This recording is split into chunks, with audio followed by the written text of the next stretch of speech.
Hello everyone, welcome back to our YouTube channel RNCC Nursing Online Coaching and Online Test Series। अच्छा एक बात और, आज मैं मेरी ये क्लास जो है वो मैं बना रहा हूँ, तो मैं उसको अपने टैब पे नहीं बना पा रहा हूँ किसी कारण की वजह से। तो मैं आपको क्या करना है, बेटर व्यू के लिए, ठीक है, फॉर बेटर व्यू आज की क्लास को आपको क्या करना है, अपने फ़ोन में हॉरिजॉन्टली आपको अपना फ़ोन रख लेना है। उससे आपको क्या करना है, पूरी क्लास समझना है, ठीक है। हॉरिजॉन्टली आपको नहीं पता है समझ में, अगर आपको समझ लीजिए, हॉरिजॉन्टली का मतलब ये होता है, और ये कौन सी लाइन होती है, वर्टिकल, ठीक है, ये होता है vertical and this is the horizontal.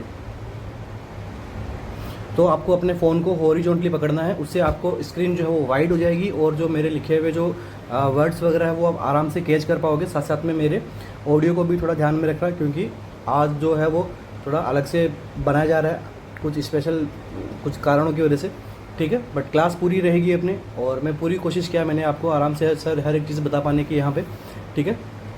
तो शुरू करते हैं सेशन को। You are posted in labor room and the received report of shifting the instrument set for sterilization process to the CSSD. As a nurse, you know CSSD stands for, अपने को यहाँ से क्या पूछा, हमें पूछा गया है CSSD की फुल फॉर्म यहाँ पे पूछी है कि भाई आप जो है वो लेबर रूम के अंदर अभी पोस्टेड हो, और आपको जो क्या करना है, इंस्ट्रूमेंट की शिफ्टिंग करनी है, जो कि क्या है, स्टेरिलाइजेशन की प्रोसेस के लिए CSSD जा रहे हैं।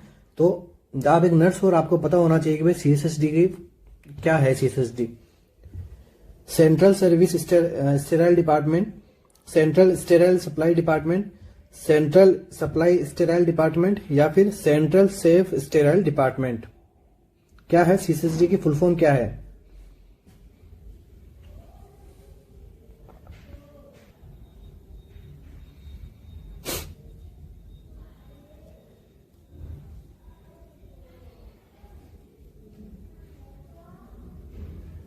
तो इस क्वेश्चन का हमारा जो आंसर रहेगा वो रहने वाला है सेंट्रल स्टेराइल सप्लाई डिपार्टमेंट, ठीक है। सेंट्रल स्टेराइल सप्लाई डिपार्टमेंट, जो ऑप्शन नंबर जो बी है वो हमारा क्या रहेगा, इस क्वेश्चन का करेक्ट आंसर रहेगा सेंट्रल स्टेराइल सप्लाई डिपार्टमेंट। तो जब भी कोई प्रोसीजर होता है, ठीक है, जब भी कोई प्रोसीजर होता है या फिर कोई ऑपरेशन से, ओटी से जो ऑपरेशन होने के बाद में जो कुछ भी इंस्ट्रूमेंट ड्यूरिंग ऑपरेशन काम में आए हैं, तो उनको अपन क्या करते हैं, उनको अपन जो नर्स है वो क्या करेगी, वॉश के बाद में उनको इंस्ट्रूमेंट सेट के अकॉर्डिंग उनको क्या करेगी, पैक करेगी। पैक करने के बाद में वो CSSD के लिए यहाँ पे भेजते हैं, मतलब CSSD से वो क्या होके आएंगे, वो आएंगे स्टेराइल होके, ठीक है। फिर अपन क्या कर सकते हैं, नेक्स्ट केस या नेक्स्ट अपन प्रोसीजर के ऊपर वो काम में ले सकते हैं, ठीक है। तो CSSD की क्या फुल फॉर्म होती है? CSSD की फुल फॉर्म होती है सेंट्रल स्टेराइल सप्लाई डिपार्टमेंट। तो ये अपनी क्या है, CSSD की फुल फॉर्म है। मूव ऑन करते हैं आज के अपने नेक्स्ट क्वेश्चन के ऊपर। Disinfection of patient unit after the discharge is known as, ठीक है। पेशेंट के डिस्चार्ज होने के बाद में जो पेशेंट यूनिट है जहां पे पेशेंट था, उसको अपन क्या कर रहे हैं, उसको अपन डिसइंफेक्ट कर रहे हैं, ठीक है। जो पेशेंट रहा था, जो उसका जो भी इन्फेक्शन था, उससे उसको क्या कर रहे हैं, डिसइंफेक्टेंट कर रहे हैं। तो इस वाले प्रोसीजर को अपन क्या बोलते हैं? कॉन्करेंट डिसइंफेक्शन, रिकरेंट, टर्मिनल, या फिर फॉलोअप। क्या होगा, लाइक पेशेंट यूनिट से पेशेंट के डिस्चार्ज होने के बाद में जो डिसइंफेक्शन को अपन काम में लेते हैं वो कौन से टाइप का डिसइंफेक्शन होता है?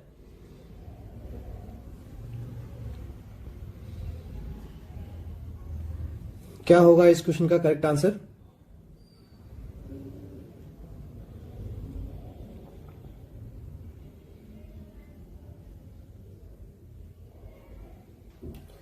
इस क्वेश्चन का हमारा जो करेक्ट आंसर जो रहेगा वो रहने वाला है ऑप्शन नंबर सी। इसको अपन बोलेंगे terminal disinfection. Terminal disinfection means disinfection of patient unit after the discharge of patient, after the discharge and patient जो है वो डाइड हो गया या फिर डेड हो गया, या फिर पेशेंट जो है डिस्चार्ज हो गया, इसके बाद में जो अपन डिसइंफेक्शन करते हैं वो कौन सा होता है? वो होता है टर्मिनल डिसइंफेक्शन। इस क्वेश्चन का हमारा करेक्ट आंसर कौन सा होगा? Option number C. फिर हमें ऑप्शन में दिया गया है क्या है यहाँ पे, कॉन्करेंट, ठीक है। कॉन्करेंट के बारे में भी अपन बात कर लेते हैं कि भाई ये किस प्रकार का डिसइंफेक्शन है। सो कॉन्करेंट डिसइंफेक्शन वह डिसइंफेक्शन होता है थ्रू कोर्स ऑफ इलनेस। ठीक है, जब पेशेंट की जो इलनेस चल रही होती है, ड्यूरिंग द इलनेस ऑफ जो भी पीरियड रहता है, उस पीरियड के टाइम पे अपन जो भी डिसइंफेक्शन करते हैं, इसे हम बोलते हैं थ्रो कोर्स ऑफ इलनेस। इसको हम बोलते हैं क्या, कॉन्करेंट डिसइंफेक्शन। तो इसके अंदर अपन क्या करते हैं, जो भी पेशेंट का जो यूरिन है, फीसेस है, क्लॉथ्स है उसकी, और जो ड्रेसिंग है, ठीक है, ये जो इन्फेक्शियस एजेंट है, इनको हम क्या करते हैं, यहाँ पे डिसइंफेक्शन करते हैं। ठीक है, तो इसे हम क्या बोलेंगे, concurrent disinfection through out the course of illness. मतलब पेशेंट अभी हॉस्पिटल में एडमिट है और उसकी इलनेस के दौरान हम जो भी डिसइंफेक्शन कर रहे हैं उसको अपन ने क्या नाम दिया, कॉन्करेंट डिसइंफेक्शन। और पेशेंट के डेड और डिस्चार्ज होने के बाद में जो डिसइंफेक्शन कर रहे हैं वो होता है अपना टर्मिनल डिसइंफेक्शन। इसके बाद में एक और यहाँ पे टर्म मिली है, वो कौन सी है, रिकरेंट। तो रिकरेंट डिसइंफेक्शन क्या होता है, ये होता है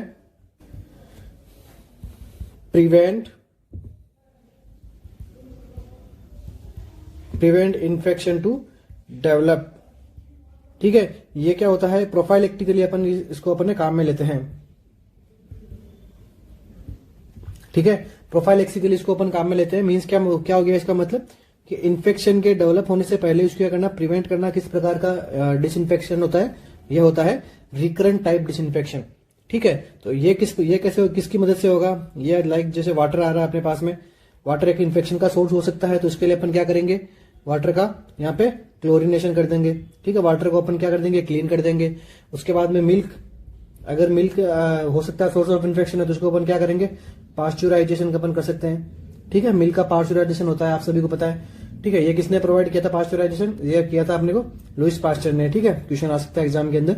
ठीक है, तो ये इस प्रकार से अपन रिकरेंट वाले को भी काम में ले सकते हैं, कॉन्करेंट वाले को काम में ले सकते हैं, डिसइंफेक्शन टर्मिनल वाले को। तो इस क्वेश्चन का हमारा आंसर क्या हो जाएगा, टर्मिनल इन्फेक्शन। तो आपके तीनों टाइप समझ में आ गए होंगे डिसइंफेक्शन के। साथ साथ में आप नोट्स भी प्रिपेयर कर लीजिएगा, ताकि आपके जब रिवीजन करो तो आप इन क्वेश्चंस को पढ़ के अपने टॉपिक क्लियर कर लो साथ साथ में। ठीक है, एग्जाम के अंदर काफी ज्यादा संभावना है इस क्वेश्चंस को पूछे जाने की। ठीक है, ये सारे क्वेश्चंस प्रीवियस एग्जाम में किसी न किसी एग्जाम में पूछे हुए हैं। हम उन्हीं क्वेश्चन पे मेनली जोर दे रहे हैं कि जो एग्जाम के अंदर आ चुके हैं। मीन्स क्या होता है कि ये टॉपिक काफी इंपॉर्टेंट होते हैं, तभी एग्जाम के अंदर पूछे जाते हैं। ठीक है, हर कोई टॉपिक तो पूछेंगे नहीं एग्जाम में भी, तो हो सकता है इनके बारे में, जैसे ये टर्मिनल का पूछा हुआ है तो आपको इस बार पूछ ले, कॉन्करेंट का पूछ ले, है ना। तो ये टॉपिक इंपॉर्टेंट है। तो अभी अपन मूव ऑन करते हैं अपने नेक्स्ट क्वेश्चन के ऊपर। Nancy registered nurse is selected as one of the member of for code blue cardiac arrest. ठीक है, आपको देखो क्वेश्चंस में भी क्वेश्चन ढूंढने हैं अपने को। ठीक है, ये अपनी क्या रहेगी, स्मार्ट स्टडी रहेगी। तो यहाँ पे देखो आपको एक क्वेश्चन मिल गया कि आपको कोड ब्लू जो है वो किसके लिए काम में आता है। कोड ब्लू अपने काम आता है किसके लिए, कार्डियक अरेस्ट में। ठीक है, तो आपका एक क्वेश्चन यहीं से भी प्रिपेयर होता है कि कोड ब्लू किसके लिए काम आता है, कार्डियक अरेस्ट में आता है। तो नैन्सी एक रजिस्टर्ड नर्स है जो कहां काम कर रही है, कोड ब्लू में, कार्डियक अरेस्ट वाले में काम कर रही है। In her shift duty code blue has announced. तो जब उसकी ड्यूटी थी तो वहां पे क्या, कोड ब्लू हॉस्पिटल में जो है वो अनाउंस हुआ है। And the victim is an infant. ठीक है, यहाँ पे विक्टिम भी कौन है, इन्फेंट है। Nancy is performing the chest compression. Nancy अब क्या कर रही है, चेस्ट कंप्रेशन को परफॉर्म कर रही है। Wheel another code blue team member is providing respiration bye bag and mask wall. ठीक है, तो अपने को यहाँ पे क्या पता लगा कि भाई एक तो यहाँ पे क्या है, रेस्क्यूअर कितने हैं, 2 है। लाइक एक तो हो गई नैन्सी, और दूसरा जो उसका जो कोड ब्लू का दूसरा टीम मेंबर है, ये यहाँ पे क्या हो गया, दूसरा रेस्क्यूअर हो गया। मतलब ये अपने रेस्क्यूअर कितने हो गए, 2 अपने को यहाँ पे रेस्क्यूअर मिल गए हैं। What is the correct ratio of chest compression to ventilation which Nancy and other team member will follow during resuscitation. So अब जो अपन क्या कर रहे हैं, अपन यहाँ पे इन्फेंट का अपने को क्या करना है, रिससिटेशन करना है। तो यहाँ पे चेस्ट कंप्रेशन एंड वेंटिलेशन का आपने क्या पूछा, रेशियो पूछा है। और रेस्क्यूअर भी कितने हैं हमारे पास में, 2 रेस्क्यूअर है। ठीक है, तो क्वेश्चन बड़ा है बट सिंपल सी बात पूछी गई है कि जब इन्फेंट के अंदर 2 रेस्क्यूअर है तो अपने को क्या अपना रेशियो रहेगा। ठीक है, सो इस प्रकार के क्वेश्चंस को अपने को वर्ड पकड़ने हैं। वर्ड पकड़ते हुए अपने को क्या करना है, क्वेश्चन को सोल्व करते हुए चलना है। क्वेश्चन ऑप्शन तो हमने देखने नहीं है, सबसे पहले यहां से अपने को क्वेश्चन समझना शुरू कर देना है। अपन को अगर क्वेश्चन समझ में आ गया पूछ के आ रहे तो अपना आंसर अपना इजिली अपना करेक्ट हो जाएगा। ठीक है, ऑप्शन है अपने पास में 1:5, 3:2, 15:2 या फिर 30:2। तो आप सभी को पता है कि 1:5 एंड 3:2 तो ऐसा कुछ होता ही नहीं है। ठीक है, तो ये तो अपन पहले ही अपन नेग्लेक्ट कर देते हैं इन दोनों को, तो नेगेटिव मान के हटा देते हैं दोनों को। अब अपने पास में क्या बचा, 15:2 एंड 13:2। आपने क्या पूछा गया है, इन्फेंट के बारे में पूछा गया है ना। तो जब भी अपन करते हैं इन्फेंट का, अपन ये करते हैं ना रिससिटेशन, तो यहाँ पे क्या है, 2 रेस्क्यूअर है। तो जब 2 रेस्क्यूअर होते हैं तो कितना रहता है ये रेशियो, ये रेशियो होता है 15:2। तो 15:2 हमारा क्या हो जाएगा, करेक्ट आंसर हो जाता है। अभी अपन थोड़ी बात कर लेते हैं सीपीआर की, कार्डियो पल्मोनरी रिससिटेशन की। सबसे पहले जो सीपीआर करते हैं तो इसका फॉर्मूला क्या रहता है, फॉर्मूला रहता है इसका CAB। सी से मतलब क्या हो गया अपना सर्कुलेशन,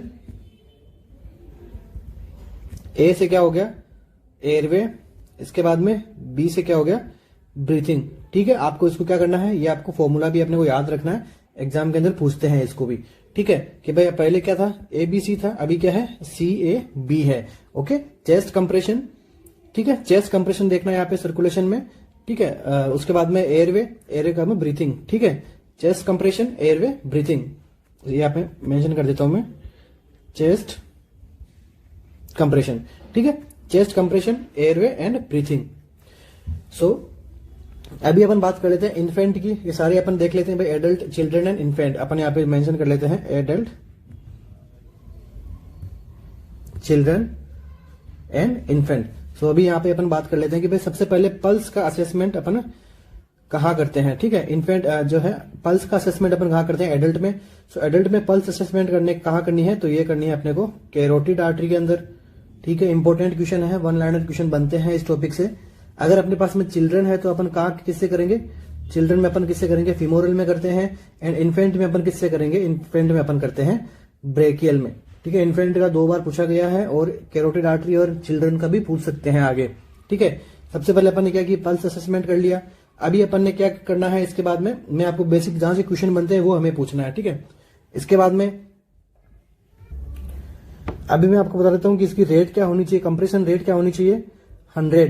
ठीक है, चिल्ड्रंस में भी कितनी होनी चाहिए 100, एंड इन्फेंट में भी कितनी होनी चाहिए 100 कंप्रेशन पर मिनट। इसके बाद में कंप्रेशन की डेप्थ, कि भाई कितना अंदर तक हमें कंप्रेस करना है। तो एडल्ट में ये करना है 2 इंच तक अपन क्या कंप्रेशन कर सकते हैं, और इसमें अपन कर सकते हैं 1.5 to 2 इंच, एंड इसके अंदर अपन कर सकते हैं 1 to 1.5 इंच तक अपन क्या कर सकते हैं, इनको कंप्रेस कर सकते हैं। ठीक है, इसके बाद में सबसे मेन इंपॉर्टेंट आता है टॉपिक इसके अंदर कि रेशियो क्या होना चाहिए। जैसा कि ये क्वेश्चन के अंदर हमें पूछा गया रेशियो, तो जब एडल्ट पेशेंट हो, तो एडल्ट पेशेंट में चाहे सिंगल रेस्क्यूअर हो चाहे डबल रेस्क्यूअर हो, तो अपना रेशियो क्या रहेगा 30:2। ठीक है, कंप्रेशन एंड वेंटिलेशन रेशियो। ठीक है, यहाँ पे क्या रहेगा 30:2। अब बात कर लेते हैं अपन चिल्ड्रन की। यहाँ पे क्या, अगर 1 रेस्क्यूअर है तो क्या करेंगे 30:2 करेंगे। यहाँ पे अगर 2 रेस्क्यूअर है तो क्या करेंगे 15:2 से अपन क्या करेंगे, इसको कंप्रेशन एंड वेंटिलेशन देंगे। अब अगर आता है अपने पास में इन्फेंट में भी अपने पास 1 रेस्क्यूअर होगा तो कितना करेंगे 30:2, एंड दूसरा जो 2 रेस्क्यूअर होगा तो अपन कितना करेंगे 15:2। ठीक है, तो ये कुछ इंपॉर्टेंट क्वेश्चंस हैं जो अपने को सीपीआर से यहाँ पे पता करना है। एक और एग्जाम में क्वेश्चन आता है कि जो कंप्रेशन रेट होती है ना, ये कैसी होनी चाहिए। ऑप्शन में था हार्ड एंड फास्ट।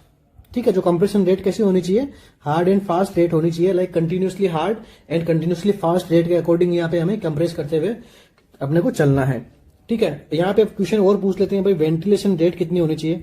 ठीक है, वेंटिलेशन हमें कब करना है, तो 6 to 8 ब्रीथ पर मिनट। ठीक है, ये अपने को क्या रखना है, वेंटिलेशन रेट रखनी है हमें यहाँ पे। ठीक है, 6 to 8 ब्रीथ पर मिनट। अब इसके बाद में ये हो गया आज का अपना सीपीआर का अपना जो कंटिन्यू जो टॉपिक है वो अपन यहाँ पे पढ़ चुके हैं।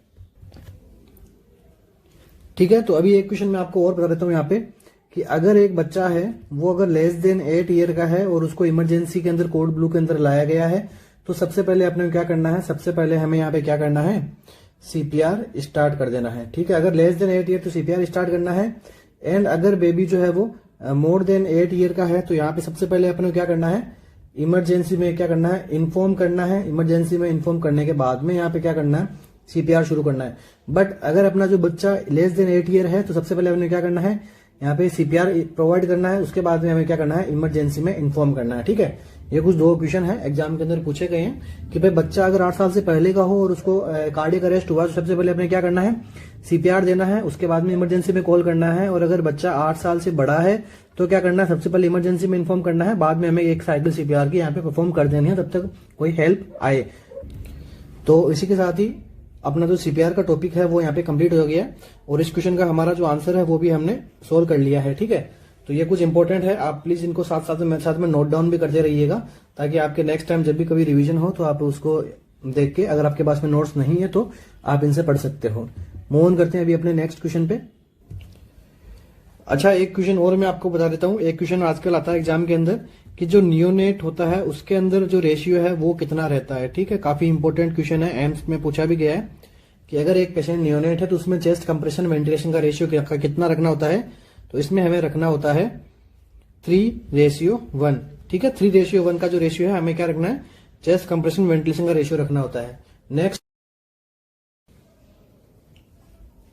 नेक्स्ट क्वेश्चन है हमारा, विच of the following would be include in the SBAR communication. ठीक है, SBR क्या है, एक हमारे पास में क्या है, कम्युनिकेशन का ये टूल है।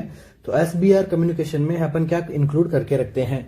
ऑप्शन है हमारे पास में situation, background assessment and recommendation, subjective information, background assessment and revision needed, situation, background, all vitals and review of orders, या फिर summary, better plan, accurate diagnosis and rights. तो जब SBAR कम्युनिकेशन होता है, SBAR कम्युनिकेशन कहाँ होता है, सबसे पहले तो ये SBAR कम्युनिकेशन होता है हमारे हेल्थ केयर ऑर्गेनाइजेशन के अंदर। क्या होता है, SBAR का कम्युनिकेशन होता है। ठीक है, तो जब भी हेल्थ केयर ऑर्गेनाइजेशन के अंदर कौन काम करते हैं, हेल्थ केयर ऑर्गेनाइजेशन काम करते हैं कौन, अपना जो नर्सिंग स्टाफ है वो काम करता है, डॉक्टर्स काम करता है, टेक्नीशियंस काम करते हैं, ठीक है, एक्सेट्रा। ठीक है, या फिर जो हाउस कीपिंग वाले हैं या फिर वार्ड बॉय हैं, तो ये सभी क्या है, अपनी जो हेल्थ केयर ऑर्गेनाइजेशन में काम करते हैं। ठीक है, तो अभी हमने पूछा, अभी अगर अपन एक नर्सिंग स्टाफ है और हमें क्या करना है, SBAR कम्युनिकेशन का अपने को हॉस्पिटल में फॉलो करना होता है अपना इस प्रकार कम्युनिकेशन, जब अपन काम कर रहे होते हैं वर्क प्लेस के अंदर। सो इस क्वेश्चन का हमारा क्या करेक्ट आंसर होगा कि भाई SBAR क्या है। ठीक है, SBAR में क्या इंक्लूड किया गया है।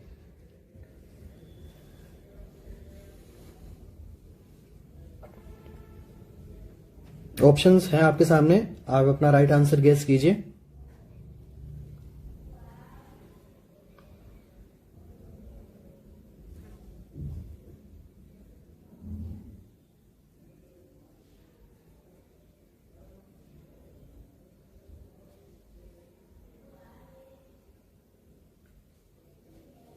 तो इस क्वेश्चन का जो हमारा आंसर होगा वो रहने वाला है ऑप्शन नंबर ए। ठीक है, जब भी अपन क्या करेंगे, अपन जब भी पेशेंट का हैंड ओवर लेते हैं या फिर अपन कुछ लाइक अपने ड्यूटी एरिया का हैंड ओवर लेते हैं ना, तो सबसे पहले हमें क्या करना है, सिचुएशन का पता लगाना है। ठीक है, वहां पे क्या चल रहा है, बैकग्राउंड का पता लगाना है कि भाई कौन से पेशेंट आने वाले हैं, कौन से गए हैं, जो पेशेंट हमको हैंड ओवर हुए हैं या फिर जो एरिया हमें हैंड ओवर हुआ उसका हमें क्या करना है, असेसमेंट करना है प्रॉपर तरीके से कि भाई हाँ वहां पे सारे इंस्ट्रूमेंट वगैरह अवेलेबल है कि नहीं है, लाइक ये सब चीजें देखनी होती है।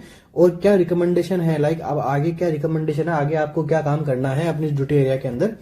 तो इस प्रकार का कम्युनिकेशन करते हुए हमें क्या करना है, one patient to another patient हमें हैंड ओवर लेने हैं। ओके, तो ये अपना क्या रहता है, हेल्थ केयर ऑर्गेनाइजेशन के अंदर सभी स्टाफ वगैरह क्या इसी प्रकार से हमें कम्युनिकेशन करना है। ओके, तो सबसे पहले क्या सिचुएशन का पता लगाना है, बैकग्राउंड का पता लगाना है, असेसमेंट का पता लगाना है और क्या आगे क्या रिकमेंडेशन है, तो इन सब का पता लगाना है। ठीक है, ये कब होता है, ये होता है जब अपना शिफ्ट जो चेंज हो रही होती है, अपनी जो morning shift, evening shift, night shift होती है, तो जब शिफ्ट चेंज हो रही होती है तब इस प्रकार के कम्युनिकेशन को अपन वन स्टाफ से दूसरे स्टाफ के बीच में जो कम्युनिकेशन होता है उसे हम बोलते हैं SBAR communication. Okay, I hope आपके अंडरस्टैंड हो गया हो ये क्वेश्चन अच्छे से। असेसमेंट के अंदर अपन पेशेंट है तो उसके वाइटल्स वगैरह ये सभी अपन रिपोर्ट्स वगैरह रिकॉर्ड वगैरह अपन सारे असेस कर लेंगे। ठीक है, सो हमारे इस क्वेश्चन का आंसर है first, situation, background, assessment and recommendation. Next question की तरफ मूव ऑन करते हैं। In which of the following patient would a wound VAC be contraindicated. ठीक है, वेक क्या होता है, जो वेक मशीन होती है, ठीक है, वो हमें क्या होता है कि वाउंड के ऊपर जो वुंड होता है, वुंड के ऊपर क्या करना है, इसको यहाँ पे हमें प्लेस करना होता है। फिर जो ये होता है हमारे पास में एक फोम का रहता है, ठीक है, ये इसको अपन क्या करते हैं, वाउंड के ऊपर प्लेस करते हैं, वुंड के ऊपर प्लेस करते हैं। फिर यहाँ से जो ट्यूबिंग निकलती है वो ट्यूबिंग एक मशीन के पास में कनेक्ट रहती है, ठीक है। मशीन के अंदर यहाँ पे प्रेशर मॉनिटरिंग रहता है, उसका अपन प्रेशर भी सेट कर सकते हैं। तो यहाँ पे जो भी शोकेज वगैरह हुआ है तो वो यहाँ से क्या होगा, इस मशीन के अंदर आके गिर जाएगा। तो ये वाली चीज जो है वो ड्राई रहेगी और जो वुंड है उसको हील रहने में, जो हीलिंग है वो उसकी बढ़ जाएगी, ठीक है। तो इस प्रकार से ये जो वैक्यूम क्रिएट करता है, ठीक है, जो वेक मशीन है। सो ये किस प्रकार के वुंड के अंदर क्या करना है, कॉन्ट्रा इंडिकेटेड होती है, ये हमसे क्वेश्चन में पूछा गया है। ऑप्शन है हमारे पास में, a patient with infected groin wound where the femoral artery is exposed. तो एक पेशेंट है ऐसा जिसके ग्रोइंग के अंदर इन्फेक्शन है, ग्रोइंग रीजन के अंदर इन्फेक्शन है और वहां पे क्या हो रहा है, फीमोरल आर्टरी है वो एक्सपोज हो रही है। A patient with an incision from recent hip replacement where an lot of drainage. एक पेशेंट है उसका हिप रिप्लेसमेंट हुआ है और वहां पे क्या हो रहा है कि ड्रेनेज काफी ज्यादा निकल रहा है। थर्ड ऑप्शन है हमारा, a patient with N abdominal incision that has dehiscence. जो आपको पता है वाउंड डेहिसेंस एंड एविसरेशन दो प्रकार की चीजें होती है। Suturing like after the procedure wound dehiscence and wound evisceration. Stitches वगैरह खुलते हैं, डेहिसेंस एंड एविसरेशन मतलब जो वाउंड के बाद में स्टीज ओपन हो गए हैं, इंटरनल जो ऑर्गन्स है वो बाहर निकल रहे हैं, तो वो हो गया एविसरेशन। तो ये इस जगह अपने को लगानी है, ठीक, वो निकलने वाला है, जो सूचर वगैरह है वो टूट चुके हैं, ठीक है, वो डेहिस हो चुका है वुंड। ऑप्शन डी है हमारे पास में, a patient with full thickness pressure injury. एक पेशेंट है उसके जो प्रेशर शोर हुआ है वो फुल थिकनेस लेवल का हो गया है एट द लेवल ऑफ कोकिक्स, ठीक है। तो अब इनमें से जो कौन से पेशेंट के अंदर हम क्या करेंगे, वेक मशीन को क्या करेंगे, कॉन्ट्रा इंडिकेटर रखते हैं, उसमें काम में नहीं लेते हैं। क्या रहेगा इस क्वेश्चन का करेक्ट आंसर?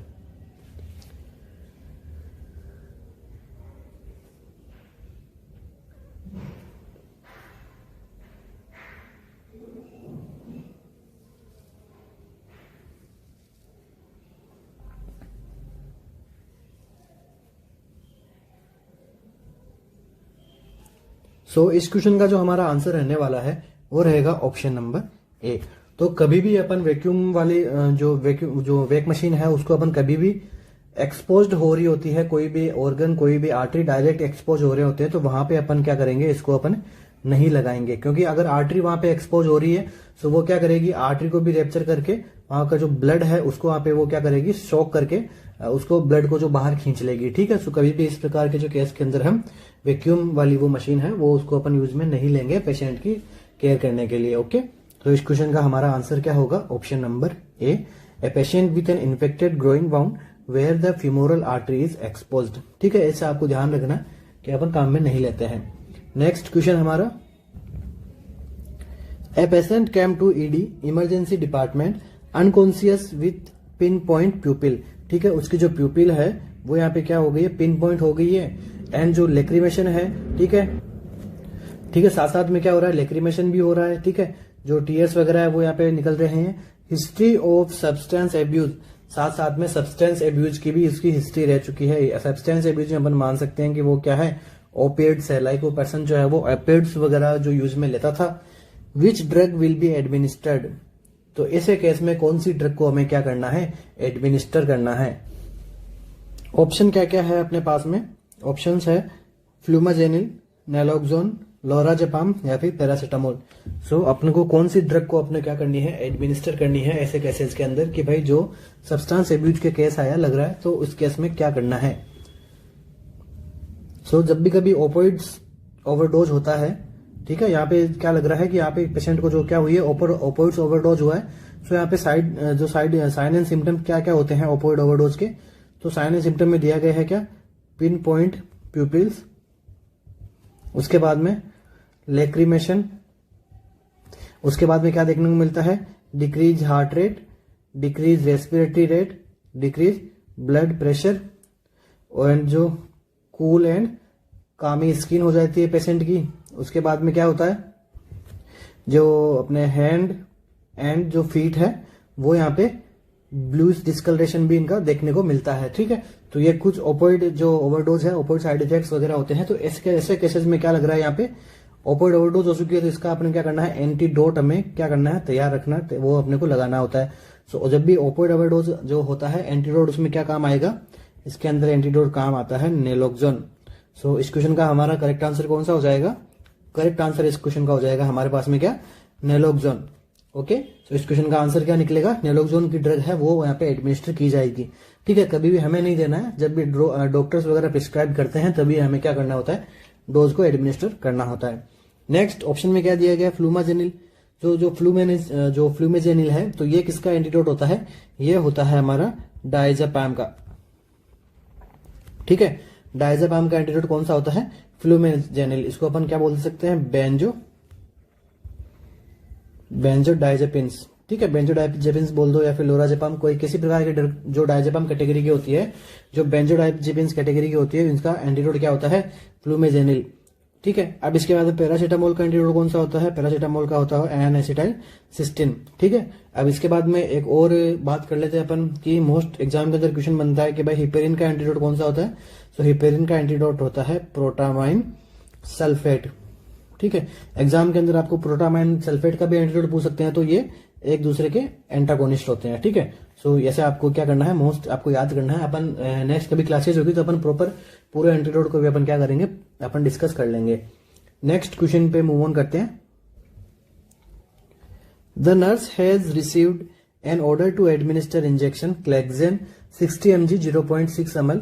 ठीक है, क्लेक्जेन को क्या क्या किया है इन्होंने, एडमिनिस्टर करने के यहाँ पे ऑर्डर्स मिले हैं उसको, to her assigned patient. Assigned patient के ऊपर क्या करना है, इसको एडमिनिस्टर करना है। विच रूट एंड साइट, हमें क्या पूछा है, रूट एंड साइट का पूछा है। The nurse would prefer to administer this drug, कि भाई ये जो ड्रग है अपन कैसे कंडीशंस के अंदर कौन से रूट से और कौन से साइट पे देते हैं। ऑप्शंस है अपने पास में, subcutaneous route at 2 finger with away from the umbilicus, कि भाई आपको सबक्यूटेनियसली लगाना है, अम्बिलिकस से 2 फिंगर अवे लगाना है। ठीक है, दूसरा ऑप्शन हमारे पास में इंट्रामस्कुलर रूट है डेल्टोइड रीजन के अंदर। तीसरा ऑप्शन है subcutaneous route at inner aspect of the forearm, कि भाई फोरआर्म के जो इनर एस्पेक्ट है वहां लगाना है। या फिर option number D intramuscular route at lateral aspect of thigh. ठीक है, ये अपन किस में यूज में करते हैं, ये अपन करते हैं यूज चिल्ड्रंस के अंदर, इन्फेंट के अंदर अपन यूज करते हैं जब भी अपन क्या करते हैं, IM लगाते हैं तो। ठीक है, इसके बाद में इस क्वेश्चन को पूछा गया है तो क्लेक्जेन क्या होता है, क्लेक्जेन होता है लो मोलिकुलर वेट हिपेरिन। ठीक है, तो लो मोलिकुलर वेट हिपेरिन को अपन कहां लगाते हैं, हमारा ऑप्शन इसके अंदर क्या करेक्ट होगा, ऑप्शन नंबर 1 जो है हमारा इसके अंदर करेक्ट हो जाएगा। सबक्यूटेनियस रूट से लगाना होता है, 2 फिंगर अवे लगाना है किससे, अम्बिलिकस से। ठीक है, सो ऑप्शन नंबर ए हमारा क्या हो जाएगा, इसमें करेक्ट होता है। ठीक है, सो जब कभी भी अपन ये LMW लगाते हैं तो इस जगह अपन को लगाना होता है। ठीक है, इसका एंटीडोट क्या होता है, LMW का मतलब LMW है तो ये क्या है, ये एक हिपेरिन है। ठीक है, हिपेरिन है, LMW बोल दो या फिर एनोक्साप्रिन बोल दो।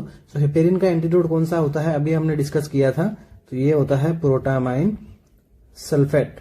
ठीक है, प्रोटामाइन सल्फेट क्या है, हिपेरिन का एंटीडोट है। सो इस क्वेश्चन का हमारा क्या हो जाएगा answer, option number A, subcutaneous route at 2 fingers with away from the umbilicus. Okay, next question हमारा,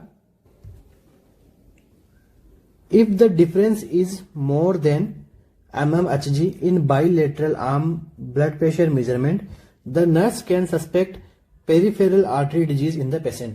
तो मतलब कितना डिफरेंस होना चाहिए, अगर कितना डिफरेंस आ रहा है more than, bilateral arm means right and left arm का इन्होंने क्या किया, BP मेजरमेंट किया है, तो उसका कितना से ज्यादा अगर मेजरमेंट आ रहा है, डिफरेंस कितना से ज्यादा उनको मिल रहा है, तो नर्स क्या सस्पेक्ट करेगी कि उस पेशेंट को जो है वो फ्यूचर में या फिर अभी एट दिस टाइम तो क्या है, पेरिफेरल आर्टेरियल डिजीज होने की कंडीशंस है या फिर आगे अराइज हो सकती है।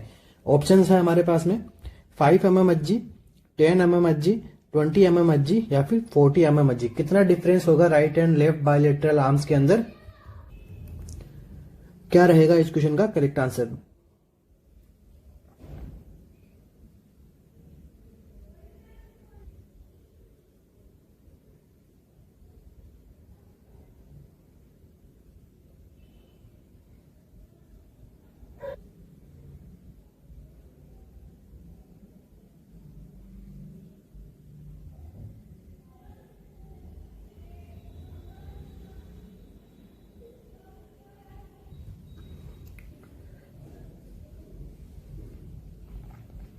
तो हमारे इस क्वेश्चन का करेक्ट आंसर जो रहने वाला है वो रहेगा ऑप्शन बी 10 mmHg।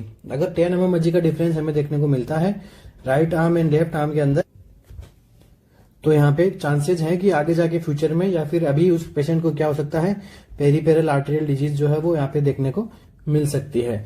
ठीक है, सो इस क्वेश्चन का हमारा आंसर क्या हो जाएगा, 10 mm जी। नेक्स्ट क्वेश्चन पे मूव ऑन करते हैं हम। A nurse is taking the hand over report from morning shift nurse. एक नर्स है जो क्या कर रही है, इवनिंग ड्यूटी में आई है और वो क्या कर रही है, मॉर्निंग शिफ्ट नर्स से क्या कर रही है, हैंड ओवर ले रही है। ठीक है, कौन सा इसके अंदर जो कम्युनिकेशन बनाएगी, तो अपने क्वेश्चन में पढ़ाई था, तो ये बनाएगी SBAR वाला। And notice that the parenteral nutrition bag of an assigned patient is about to finish. और नोट कर रही है कि एक पेशेंट है, उसके यहाँ पे क्या लग रहा है, टोटल पेरेंटल न्यूट्रिशन। ठीक है, TPN जो है वो यहाँ पे कंटिन्यू उसको रनिंग था, और जो अभी क्या हो रहा है कि अबाउट टू फिनिश, वो अभी क्या हो रहा है, फिनिश होने वाला है। Which of the following solution should the nurse make available at the patient bedside until another parental nutrition solution is mixed and delivered? So अब वो क्या हो रहा है, पहले वाला जो TPN solution है वो क्या हो रहा है, खत्म हो रहा है। तो अब नर्स क्या कर रही है कि कौन सा solution है वो क्या करेगी, बेड साइड अवेलेबल रखेगी तब तक कि दूसरा जो पेरेंटल न्यूट्रिशन है वो मिक्स ना हो जाए और उसको डिलीवर ना कर दे। ठीक है, सो इस दौरान ये क्या करेगी नर्स, क्या रोल है कि भाई कौन सा जो फ्लूइड है, कौन सा सॉल्यूशन है, उसको नर्स क्या करेगी, प्रिपेयर करके रखेगी बेड साइड में। ठीक है, 10% dextrose in water, 5% dextrose in water, 5% dextrose in normal saline, या फिर 5% डेक्सट्रोज इन लैक्टेट रिंगर। मतलब RL देगी, नॉर्मल सलाइन देगी, वाटर देगी, या फिर डेक्सट्रोज देगी। ठीक है, वाटर में देंगे या फिर कैसे देंगे, कौन सा सोल्यूशन को प्रिपेयर करके रखेंगे, क्या रहेगा इस क्वेश्चन का हमारा करेक्ट आंसर।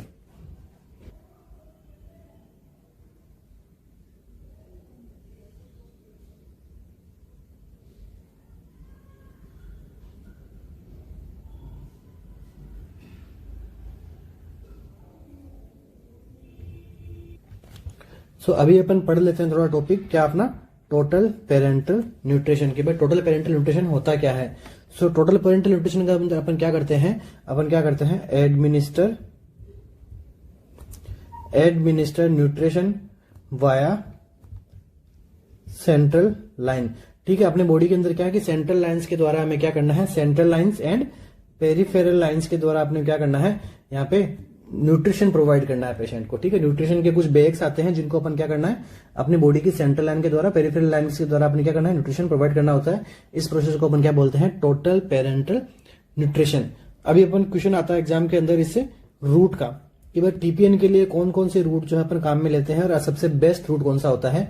सो इसके लिए रूट होता है, एक तो होता है सेंट्रल, डायरेक्ट अपन क्या करेंगे, सेंट्रल वेन में डालेंगे, या फिर क्या करेंगे, पेरिफेरल वेन के अंदर अपन क्या करेंगे, वो जो अपना जो ट्यूबिंग है उसके अंदर करेंगे। सो सेंट्रल वेन के अंदर मोस्ट कॉमन, ठीक है, मैं क्या बोल रहा हूँ, सेंट्रल वेन के अंदर अगर मोस्ट कॉमन हमें पूछे तो क्या राइट करना है, वो अपने राइट करना है सब क्लेवियन। ठीक है, subclavian vein most common route है TPN का सॉल्यूशन प्रोवाइड करवाने का। सब क्लेवियन के बाद में कौन सी आती है, सब क्लेवियन के बाद में आती है इंटरनल जुगुलर वेन। ठीक है, सब क्लेवियन के बाद में कौन सी आती है, इंटरनल जुगुलर वेन। और ये दोनों ही कितना टाइम तक काम में आती है, इन दोनों को अपन काम में लेते हैं शॉर्ट टर्म। अगर इसको यूज में लेना है तो अपन क्या काम में लेंगे, सेंट्रल वेन को। ठीक है, इसके बाद में बात कर लेते हैं अपन पेरिफेरल वेन को। सो पेरिफेरल के अंदर अपन क्या करते हैं, ब्रेकियल, एंड इसके अंदर सेकंड कौन सी आती है, सिफेलिक। ठीक है, ये दो वेन्स होती हैं जिनको अपन पेरिफेरली अपन यूज में लेते हैं। एंड दूसरा, अपने को जब पेरिफेरी के अंदर, अपने को जब लॉन्ग टर्म के अंदर क्वेश्चन क्या बनता है, TPN से और क्या क्वेश्चन बनता है कि अगर लॉन्ग टर्म तक हमें क्या करना है, TPN प्रोवाइड करवाना है, तो हमें कौन सी लाइन चाहिए, पिक लाइन। ठीक है, अगर हमें क्या करना है, लॉन्ग टर्म तक हमें क्या करना है, TPN प्रोवाइड करवाना है, तो हम क्या काम में लेंगे, पिक लाइन। पिक लाइन की क्या फुल फॉर्म होती है, पेरिफेरल इंसर्टेड सेंट्रल कैथेटर। ठीक है, पिक लाइन क्या फॉर्म होगी, पेरिफेरल इंसर्टेड सेंट्रल कैथेटर। इसके बाद में क्या क्वेश्चन बन सकता है TPN से, वो भी अपन पढ़ लेते हैं। जो सेंट्रल वेन से अपन फ्लूइड दे रहे हैं वो कौन सा फ्लूइड होता, ये होगा हाइपरटोनिक फ्लूइड। ठीक है, जो भी हाइपरटोनिक फ्लूइड है हमें किससे देना है, सेंट्रल वेन से देना है। एंड जो भी हमारे पास में आइसोटोनिक एंड जो भी हाइपोटोनिक फ्लूइड है वो हम किससे देंगे, पेरिफेरल वेन से हमें प्रोवाइड करवाना होता है। इसके बाद में इसके हमें क्या क्या साइड इफेक्ट देखने को मिल सकता है। नेक्स्ट क्वेश्चन क्या बनता है, साइड इफेक्ट। साइड इफेक्ट सबसे पहले क्या बनेगा, फ्लेबाइटिस। फ्लेबाइटिस कब बनता है, जब अपन क्या करते हैं पेरीफेरी लाइन से अपन क्या करते हैं हाइपरटोनिक अपन जो फ्लूइड को यहाँ पे रन करवा देते हैं, तो इस कंडीशन में क्या देखने को मिल सकती है, फ्लेबाइटिस की कंडीशन यहाँ देखने को मिल सकती है। दूसरे बाद में क्या क्वेश्चन बनता है, हाइपोग्लाइसेमिया। इसके बाद में क्या देखने को मिलेगा, हाइपोग्लाइसीमिया। सो जब भी कभी टोटल पेरेंटल न्यूट्रिशन को स्टॉप करते हैं तो इस कंडीशन में क्या देखने को मिलता है, हाइपोग्लाइसीमिया देखने को मिलता है। इसको प्रिवेंट करने के लिए क्या करना चाहिए, नर्स का क्या रोल है इसको प्रिवेंट करने के लिए, कि उसको क्या करना है, स्लोली उसको क्या करना है, टेपर करते हुए हमें क्या करना है, यहाँ पे उसको स्टॉप करना है। अगर अपन सडनली स्टॉप कर देंगे तो क्या देखने को मिलेगा, हाइपोग्लाइसीमिया। इसके बाद में अब अगर हाइपोग्लाइसीमिया हो रहा है, उस पेशेंट को यहाँ पे कम हो रहा है, टीपीएन कम हो रहा है नॉर्मली भी, तो उस पेशेंट में क्या हाइपोग्लाइसीमिया के होने की कंडीशन रहती है। ठीक है, इस हाइपोग्लाइसीमिया को प्रिवेंट करने के लिए क्वेश्चन में क्या पूछा गया है, अबाउट टू फिनिश, मतलब जो टीपीएन है वो अबाउट टू फिनिश है, तो इस कंडीशन में क्या देंगे, हाइपोग्लाइसीमिया हो सकती है उस पेशेंट को। तो यहाँ पे क्या देंगे हम, option number A 10% dextrose in water हम क्या करेंगे, उसको प्रोवाइड करवाएंगे जब तक अपन दूसरा टीपीएन को स्टार्ट नहीं कर दे। ठीक है, तो इस क्वेश्चन का हमारा आंसर क्या हो गया, हाइपोग्लाइसीमिया। थर्ड इसका साइड इफेक्ट क्या हो सकता है बच्चों, वो हो सकता है थर्ड इसका क्या हो सकता है,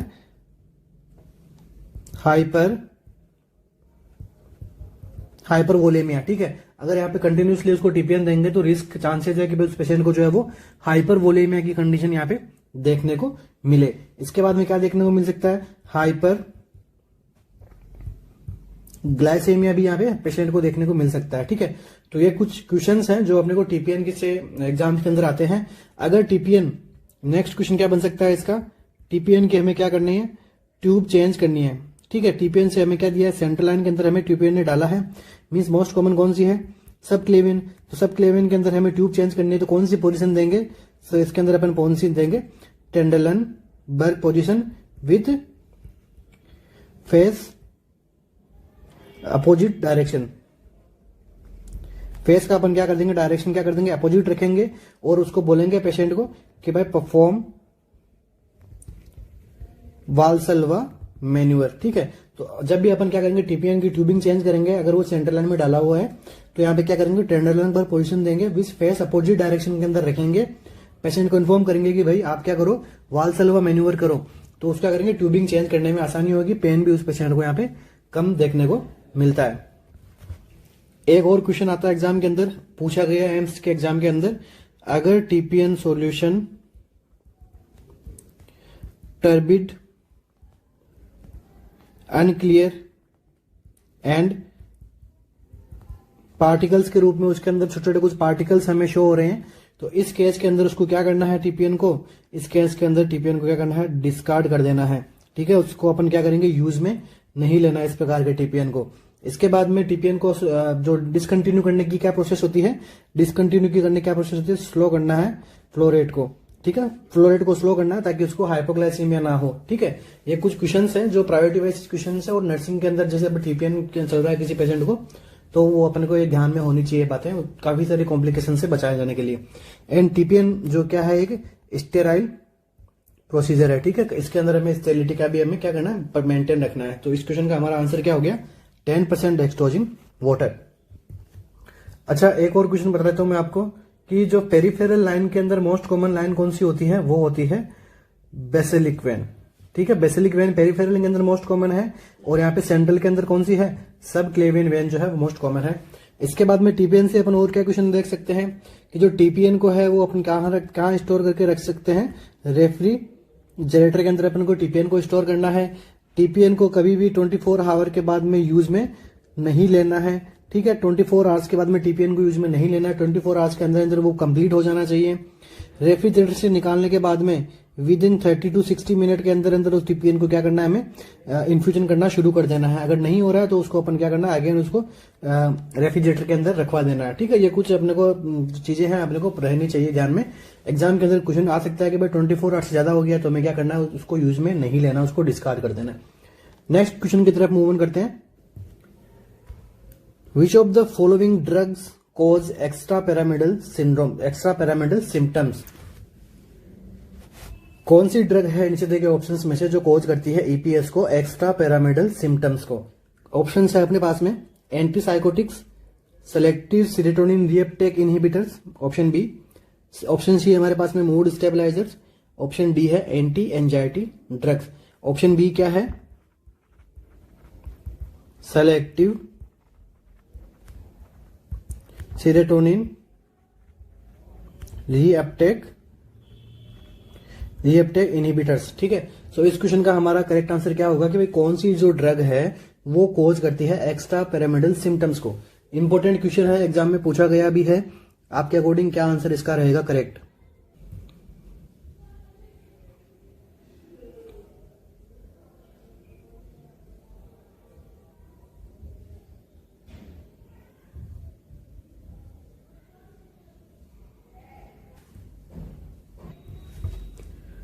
सो इस क्वेश्चन का हमारा जो करेक्ट आंसर जो रहने वाला है वो रहेगा ऑप्शन नंबर ए, एंटीसाइकोटिक्स। ठीक है, जो एंटीसाइकोटिक्स ड्रग्स होती है वो क्या करवाती है? मैक्सिमम एक्स्ट्रा पैरामिडल सिम्टम्स को जो क्या करवाती है? कोज करवाती है। सो अभी अपन बात कर लेते हैं एंटीसाइकोटिक्स ड्रग्स की। ठीक है, साइकेट्रिक का कुछ टॉपिक है, अपन पढ़ लेते हैं। काफी इंपोर्टेंट टॉपिक है और एग्जाम के अंदर क्वेश्चन भी बनते हैं। ये दो प्रकार की होती है, एटिपिकल एंड टैपिकल। ठीक है, जो टाइपिकल टाइप की जो ड्रग्स होती है वो यहाँ पे क्या करवाती है? मैक्सिमम ईपीएस कोज करवाती है। सो टाइपिकल के अंदर हमें क्या देखने को मिलती है? इसके अंदर देखने को मिलती है कौन सी? हेलोपेरिडोल। हेलोपेरिडोल अकेली ऐसी ड्रग है जो क्या करती है? मैक्सिमम एक्स्ट्रा पिरामिडल सिम्टम्स को क्या करती है? कोज करती है। एग्जाम के अंदर क्वेश्चन पूछा हुआ भी है, आगे भी पूछ सकते हैं। इसके बाद में हेलोपेरिडोल के बाद में कौन सी आती है? हेलोपेरिडोल में अपन काम में लेते हैं अपने जो फ्लूफेनाजाइन जो ड्रग है वो काम में अपन ले लेते हैं। इसके बाद में अपन काम में लेते हैं क्लोरोप्रोमाजाइन। ठीक है, ये कुछ ड्रग्स है, ये कैसी किस कैटेगरी की आती है? Typical antipsychotics. मींस क्या हो गया इसका? ओल्ड जो पहले की जो डिस्कवरी हुई थी और उन सब ड्रग्स के अंदर में कौन सी आती है? टिपिकल के अंदर लेते हैं। एटाइपिकल के अंदर में कौन कौन सी ड्रग लेते हैं? क्लोजेपाम अपन काम में लेते हैं। इसके बाद में रेस्पेरिडोन अपन काम में लेते हैं। ठीक है, ओलेंजापाम जो है वो काम में लेते हैं। ठीक है, तो ये कुछ एंटीसाइकोटिक ड्रग्स है। सो इसके अंदर कौन सी ड्रग जो टिपिकल कैटेगरी की ड्रग होती है मोस्टली कोज करती है एक्स्ट्रा पिरामिडल सिम्टम को।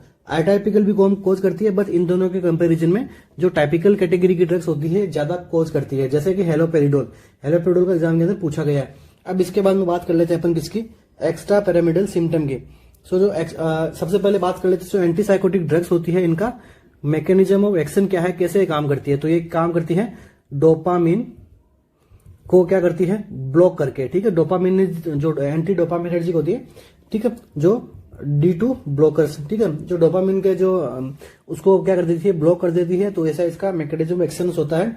ठीक है, जिसकी वजह से अपने को बॉडी के जो मूवमेंट है वो भी अपने को यहाँ पे डिस्टर्ब देखने को मिलते हैं। किसके अंदर? अब इसके बाद में एंटीसाइकोटिक का क्या साइड इफेक्ट होता है? साइड इफेक्ट हमें क्या देखने को मिलता है? Extra pyramidal symptom. अब एक्स्ट्रा पिरामिडल सिम्टम क्या होता है? इसके अंदर हमें 4-5 प्रकार के साइन सिम्टम देखने को मिलते हैं। सबसे पहले हमें क्या देखने को मिलता है? डिस्टोनिया। डिस्टोनिया क्या होता है? डिस्टोनिया होता है रिपीटेटिव एंड ट्विस्टिंग मूवमेंट। किसी पेशेंट के अंदर एक्स्ट्रा पिरामिडल सिम्टम होता है, उसमें डिस्टोनिया देखने को मिलता है। मीन्स क्या हो गया? उसके जो मूवमेंट है वो रिपीटेटिव एंड ट्विस्टिंग होते हैं। इसके बाद में क्या साइन सिम्टम देखने को मिलता है? एकाथीसिया। ठीक है, जो टर्म्स भी है ये भी काफी बार एग्जाम के अंदर पूछी जा चुकी है। टर्म्स के अंदर क्या आता है? एकाथीसिया के अंदर क्या आता है कि जो पेशेंट होता है जिसको एपीएस का रहता है, एक तो वो रेस्टलेस होता है एंड जो अनेबल टू सिट, वो एक जगह ढंग से बैठ भी नहीं पाता है। एकाथीसिया की कंडीशन उसके अंदर देखने को मिलती है। इसके बाद में क्या होता है? टार्डिव डिस्काइनेशिया। ठीक है, टार्डिव डिस्काइनेशिया के अंदर क्या देखने को मिलता है? एक पेशेंट की जो टंग है वो यहाँ पे क्या देखने को मिलता है? टंग पोर्ट्रूजन हो जाता है, उसका टंग बाहर निकली हुई रहती है। ठीक है, उसके बाद में जो फेशियल, ठीक है, फेशियल जो उसके जो एक्टिविटीज है वो भी यहाँ पे क्या रहती है? डिस्टर्ब रहती है। एंड जो उसकी जो आई भी क्या करती है? उसकी एक्सेसिव यहाँ पे ब्लिंकिंग करती है। ठीक है, इस प्रकार के सिम्टम आ रहे तो वो क्या होता है? टार्डिव डिस्काइनेशिया। इसके बाद में चौथा और सबसे डेंजरस कौन सा होता है? एनएमएस। इसको अपन क्या बोलते हैं? Neuromuscular malignant symptoms. ठीक है, इसको अपन क्या बोलते हैं, न्यूरो मैलिग्नेंट सिम्टम। ठीक है, न्यूरोलेप्टिक मैलिग्नेंट सिम्टम। ठीक है, तो इसके अंदर कौन कौन से साइन सिम्टम आते हैं हमें देखने को मिलते हैं, वो भी अपन डिस्कस कर लेते हैं। सबसे पहले तो क्या है कि पेशेंट के अंदर इसके अंदर ट्रेमर्स देखने को मिलता है, एंड मस्कुलर जो है वो रिजिडिटी देखने को मिलती है। ठीक है, उसके बाद में डिस्टोनिया भी यहाँ पे भी देखने को मिलता है पेशेंट के अंदर, डिस्फेजिया भी देखने को मिलता है पेशेंट के अंदर, एंड डिसआर्थरिया। ठीक है, डिसआर्थरिया भी देखने को मिलता है, उसके जो मूवमेंट होते हैं वो उसके अंदर पेनफुल रहते हैं। ठीक है, तो ऐसी कुछ कंडीशंस हैं वो न्यूरोमस्कुलर मैलिग्नेंट सिम्टम्स के अंदर आती है। ठीक है, तो ये हो गया अपना एक्स्ट्रा पैरामिडल सिम्टम के अंदर क्या होता है, एक्स्ट्रा पैरामिडल सिम्टम कोज किससे होता है और कौन सी ड्रग से कोज होता है, और मोस्टली कौन सी ड्रग से कोज होता है, हेलोपेरिडोल से। तो ये कुछ बेसिक से क्वेश्चंस हैं जो हमने यहाँ पे क्या किया है, शॉर्ट करने की यहाँ पे हमने कोशिश की है। इसके बाद में अपन इस एपीएस का अपन सॉल्यूशन कैसे देख सकते हैं। तो एपीएस का सॉल्यूशन देखें तो सबसे पहले अपन क्या ड्रग्स हम इसको प्रोवाइड करवा सकते हैं। अपन इसके अंदर दवाई दे सकते हैं कौन सी, ब्रोमोक्रिप्टिन। ठीक है, ये ब्रोमोक्रिप्टिन कौन सी है, इसका वर्क होता है डोपामीन एगोनिस्ट। ठीक है, ये क्या करती है, डोपामिन के लेवल को बढ़ाती है। अगर डोपामिन का लेवल बढ़ जाएगा तो क्या एक्स्ट्रा पैरामिडल सिम्टम्स भी है वो भी कम हो जाएंगे। ठीक है, और एंटीसाइकोटिक ड्रग क्या करती है, डोपामिन ब्लॉकर है तो मीन्स ये डोपामिन के लेवल क्या करती है, कम करती है।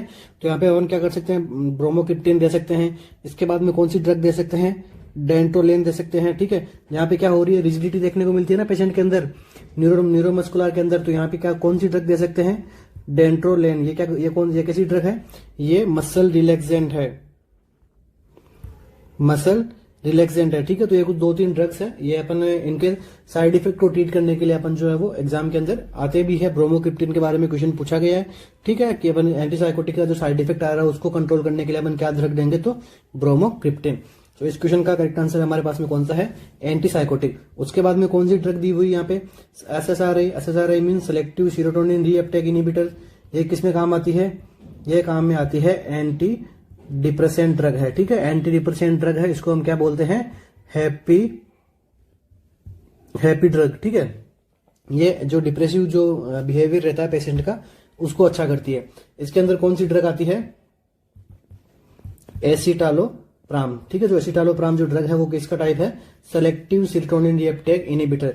जो भी जो न्यूरोमस्कुलर जो जंक्शंस होता है यहाँ पे क्या होता है, जो सीरोटोनिन का लेवल यहाँ पे मेंटेन करके रखती है, इसके रीअपटेक को क्या करती है, ये इनहिबिट करती है। ठीक है, तो मतलब इस जंक्शन के अंदर क्या है कि यहाँ पे सीरोटोनिन प्रेजेंट रहेंगे तो वो क्या है कि इससे जो डिप्रेशन की कंडीशन है वो यहाँ पे क्योर होती हुई रहेगी। ठीक है, तो मूड स्टेबलाइजर के अंदर ये किस में ड्रग आती है, ये आती है बाइपोलर की कंडीशन के अंदर। बाइपोलर मीन्स जो मैनिक फेज, जो डिप्रेसिव फेज होते हैं पेशेंट के अंदर, उनके अंदर काम में कौन से लेते हैं, मूड स्टेबलाइजर ड्रग्स। और मूड स्टेबलाइजर ड्रग्स कौन सी होती है, मोस्ट इंपोर्टेंट ये ड्रग कौन सी है, लिथियम। ठीक है, लिथियम ड्रग को अपन ने मूड स्टेबलाइजर ड्रग का काम में लिया है। लिथियम से क्या क्वेश्चन बनता है, कौन सा इलेक्ट्रोलाइट का मेंटेन करके रखना है, सोडियम का। जब भी लिथियम ड्रग चल रही होती है पेशेंट के तो सोडियम का बैलेंस होना जरूरी है, नहीं तो लिथियम टॉक्सिसिटी देखने को मिल सकती है। और इसके बाद में एंटी एंजाइटी ड्रग, तो जो एंजियस कंडीशन होती है उसको ट्रीट करने के में काम में आती है, फियर की कंडीशन में काम में आती है। ठीक है, सो ये क्वेश्चन हो गया हमारा यहाँ पे ईपीएस से। ठीक है, हमने 2-3 प्रकार के ड्रग्स के बारे में भी पढ़ा है, आगे हम ब्रीफली पढ़ते जाएंगे जब अपन साइकेट्रिक के क्वेश्चन सोल्व करेंगे। इसके बाद में आज का अपना लास्ट क्वेश्चन है आज की क्लास का, विच of the following vitamin deficiency cause Biot spot या फिर जेरोप्थेल्मिया। कौन सी विटामिन की डिफिशियंसी से बायोट स्पॉट या फिर जेरोप्थेल्मिया की कंडीशन है वो पेशेंट में देखने को मिलती है, विटामिन डी, विटामिन के, विटामिन ए या फिर विटामिन सी। सो बिना किसी देरी के अपन चलते हैं अपने करेक्ट आंसर के ऊपर। सो हमारा इस क्वेश्चन का आंसर है कौन सा, विटामिन ए। ठीक है, विटामिन ए जो है वो अपने को डिफिशियंसी अगर देखने को मिलती है तो एक तो जो बायोट स्पॉट देखने को मिलता है, दूसरा जेरोप्थेल्मिया देखने को मिलता है। सो विटामिन ए के क्या रोल है ये अपन देख लेते हैं और क्या इनकी कमी से क्या होता है। सबसे पहले तो क्या देखने को मिलता है, जेरोप्थेल्मिया। ठीक है, जेरोप्थेल्मिया कंडीशन के अंदर क्या होता है, जो अपना कंजक्टाइवा है वो ड्राई हो जाएगा एंड जो थिक हो जाता है। ठीक है, अपना कंजक्टाइवा ड्राई एंड थिकनेस देखने को मिलती है, इस कंडीशन को क्या बोलते हैं, जेरोप्थेल्मिया। इसके बाद में बायोट्स, बायोट्स स्पोर्ट। तो बायोट स्पोर्ट कैसे होते हैं, इसके अंदर क्या होता है कि जो केरेटिनाइज्ड हो जाते हैं, ठीक है, केरेटिनाइज्ड ग्रोथ ऑन कंजक्टाइवा। जो अपने कंजक्टाइवा होती है वहां पे क्या है कि क्रिएटिन प्रोटीन की यहाँ पे ग्रोथ देखने को मिलती है, तो इससे एक स्पोर्ट बन जाता है। ये स्पोर्ट का क्या नाम देते हैं, बायोट स्पोर्ट, ठीक है। फिर यहाँ पे विजिबल कैसे होगा ये स्पोर्ट, ये विजिबल होता है अपना ग्रेवाइटिस, ठीक है। ग्रेवाइटिस यहाँ पे एक लीजन जैसा एक स्पोर्ट हमें देखने को मिलता है, तो इसे हम क्या बोलते हैं, बायोट स्पोर्ट। इसके अंदर क्या होता है, जो केरेटिनाइजेशन होता है कंजक्टाइवा का। इसके बाद में क्या देखने को मिलता है, कैरेटोमलेशिया, ठीक है, कैरोटोमलेशिया भी देखने को मिलता है। कैरोटोमलेशिया क्या होता है, कॉर्नियल इरोजन, ठीक है। कैरोटोमलेशिया में क्या होता है, कॉर्निया का जो इरोजन होता है। और अगर विटामिन ए की डिफिशियंसी होगी तो क्या होगा, नाइट ब्लाइंडनेस भी हमें देखने को मिलता है। विटामिन के की डिफिशियंसी से क्या होता है, जो ब्लीडिंग टेंडेंसी है वो अपने बॉडी के अंदर बढ़ जाती है विटामिन के की डिफिशियंसी से। विटामिन डी होता है, वो अगर विटामिन डी की कमी हो जाएगी अपने बॉडी के अंदर तो यहाँ पे क्या देखने को मिलेगा, रिकेट्स देखने को मिलेगा एंड ऑस्टियो मलेशिया देखने को मिलता है, ठीक है। इसके बाद में विटामिन सी की कमी से क्या देखने को मिलता है, स्कर्वी विटामिन सी की यहाँ पे कमी के देखने को मिलता है। इसके बाद में विटामिन ई की कमी से क्या देखने को मिलता है, विटामिन ई क्या करता है, कोगुलेशन पावर को है हमें यहाँ पे मेंटेन करके विटामिन ई जो है हमें मसल्स को वीक बनाता है। अगर विटामिन ई की कमी हो जाती है अपनी बॉडी में तो यहाँ पे मसल्स वीक हो जाती है। सो विटामिन ई, ये सारे विटामिन जो है काफी इंपॉर्टेंट है। और क्या क्वेश्चन बनता है हमारे यहाँ पे विटामिन से, फेट सोल्यूबल विटामिन कौन कौन से हैं, फेट सोल्यूबल विटामिन है ए, डी, ई के। इसके बाद में वाटर सोल्यूबल में विटामिन कौन से आते हैं, बी कॉम्प्लेक्स, साथ साथ में दूसरा कौन सा आता है, विटामिन सी। ये सारे वाटर सोल्यूबल एंड ये हो गए फेट सोल्यूबल। वाटर सोल्यूबल को हमें डेली रिक्वायरमेंट होती है, फेट सोल्यूबल अपनी बॉडी में स्टोर रह सकते हैं। तो ये कुछ थोड़ी है, अगर बिजी हैं तो आपको उसका रिप्लाई जरूर मिलेगा कुछ टाइम के अंदर ही।